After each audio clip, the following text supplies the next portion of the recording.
নিজের মোবাইল হারিয়ে কান্নায় ভেঙে পড়ছেন এই বিদেশি। হাত জোড় করে ট্রেনের যাত্রীদের কাছে অনুরোধ করছেন মোবাইলটি ফিরিয়ে দিতে। কয়েক সেকেন্ডের এই ভিডিওটি পোস্ট করতেই সামাজিক যোগাযোগ মাধ্যম ফেসবুকে হয় ভাইরাল।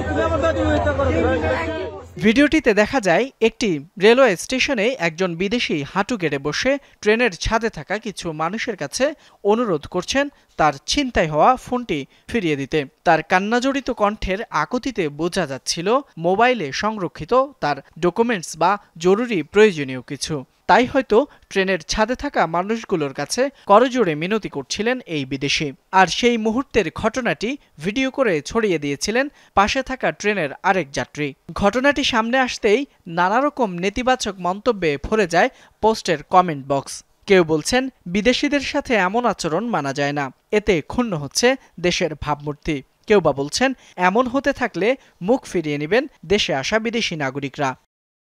তবে ভিডিওটি পোস্ট করা হলেও বলা হয়নি ঘটনার বিস্তারিত কিছু। কে এই বিদেশি, কোন দেশেরই বা নাগরিক তিনি, কোথা থেকে এসে কোথায় যাচ্ছিলেন তিনি, বা কিভাবেই বা চুরি হলো তার মোবাইল ফোন, তার কিছুই জানা যায়নি ফেসবুক ঘেঁটে। এ বিষয়ে জানতে কথা হয় ঢাকা রেলওয়ে থানার ওসি জয়নাল আবেদিনের সাথে।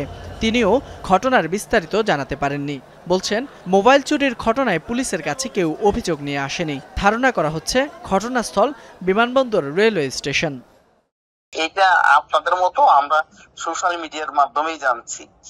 এখন এই ভুক্তভোগী আমাদের কাছে আসে নাই, আসলে হয়তো আর একটু বিস্তারিত জানা যেত, আমাদের জন্য কাজ করা সহজ হতো। তো আমরা এটা নিয়ে কাজ করতেছি, এরপরে যতটুকু করা যায় আর কি। আপনারা দেখছেন ওটাতে কিন্তু তার কথাগুলো বোঝা যাচ্ছে না, এবং এটা আমরা ধারণা করতেছি সে চাইনিজ নাগরিক। তারা এই বিমানবন্দর থেকে ইতিপূর্বেও বিভিন্ন সময় কন্টেন্ট ক্রিয়েট করার জন্য বিমানবন্দর থেকে ট্রেনের ছাদে উঠতো। এদেরকে বিভিন্ন সময় সতর্ক করা হয়েছে যে আপনারা ট্রেনের ছাদে উঠবেন না।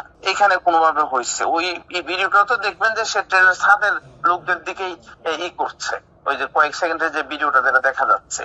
ভাই এখন ভুক্তভোগী তো আমাদের কাছে আসে নাই, এখন কোনো কিছুই স্পেসিফিক করে বলতে পারতেছি না।